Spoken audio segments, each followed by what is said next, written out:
আসসালামু আলাইকুম। আফিয়া টেক চ্যানেলে আপনাকে স্বাগতম। আমাদের আজকের ভিডিও কিভাবে একটি পুরাতন ছবিকে এইচডি করব এবং সাদা কালো ছবিকে কালার করব। তো ভিডিও শুরু করা যাক।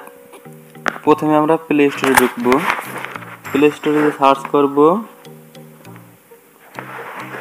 Mind AI photo enhancer. তো মাইন্ড এআই ফটো এনহ্যান্সার চলে আসছে, দেখেন মাইন্ড এআই ফটো এনহ্যান্সার। তো আমার এখানে ইনস্টল করা আছে আগে থেকেই, তাই আমি আর নতুন করে ইনস্টল করতেছি না, আপনারা এখান থেকে ইনস্টল করে নেবেন। তো ইনস্টল শেষে এই দেখেন আমার আইকন চলে আসছে, আমি ওপেন করব।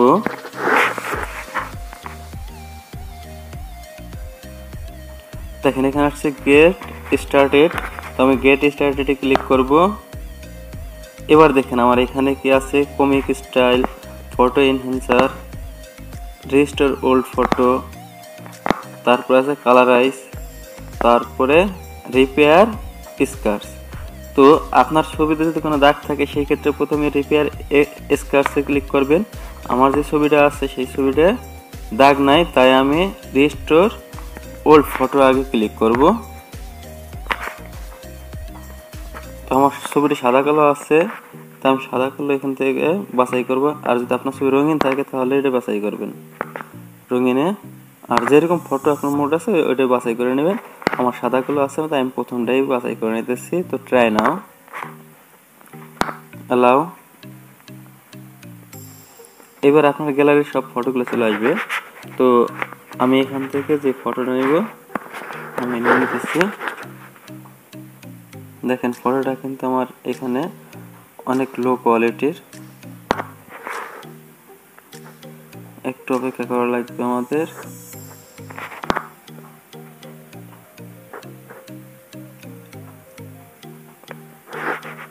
তো এই অ্যাডটা কিন্তু দেখতেই হবে, অ্যাড কাটলে কিন্তু আপনার কাজটা হবে না, তাই অ্যাডটা দেখে শেষ করতে হবে। তো এই অ্যাডটা আমার প্রায় শেষের দিকে।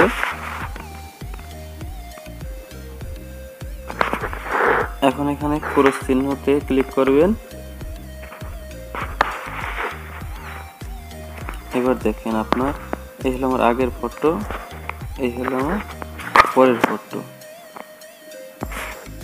তো এটা আমি ডাউনলোড করে রাখতেছি। এই ডাউনলোড আইকনে ক্লিক করবেন, তাহলে ডাউনলোড হয়ে যাবে। এখন আমার কিন্তু ডাউনলোড সাকসেসফুল দেখাচ্ছে।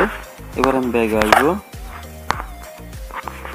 ব্যাগে এসে এবার কালারাইজে যাব আমি। দেখেন এই যে কালারাইজ, তো কালারাইজে ক্লিক করলাম। এবার সেই ফটোটা আবার আনবো আমি। ফটোটা ওকে বাটনে ক্লিক করব। এবার আবার একটা অ্যাড আসবে,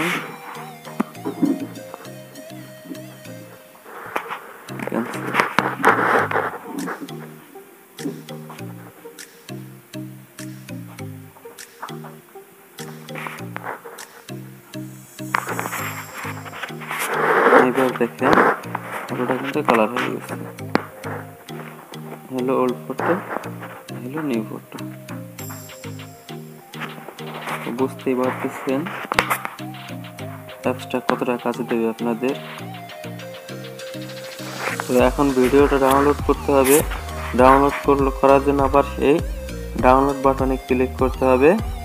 তো আমি ডাউনলোড আইকন যেটা আমি ক্লিক করলাম, এখন লোডিং হতেছে।